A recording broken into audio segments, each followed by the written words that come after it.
Tak kluky, po 2 letech se vrátil do Vinohrad, jak hodnotíš své výkony na memoriálu Honzy Civína? Tak své výkony hodnotím rozpůlplně, protože některé momenty se mi povedly, některé byly takový horší.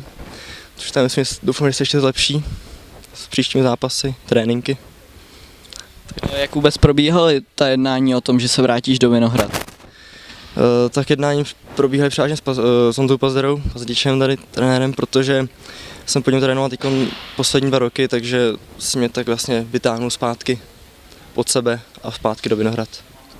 V zápasech playoff se objevil na beku, co to, že se vlastně přesunul z útoku do obrany, protože většinu kariéry si hrál v útoku.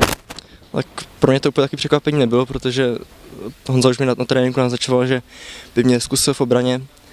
Takže vlastně jsem hrál v obraně teď proti Pardubicím první zápas a v semifinále a teď v finále proti Chodovu.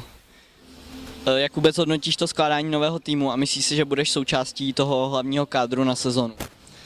Tak ten kádr je docela nabitý, si myslím, je tady spoustu lidí a spoustu šikovných kluků, takže budu muset hodně pracovat, makat, abych se propracoval do těch 3-5, který budou třeba nastupovat. Tak jo, díky za rozhovor. Díky.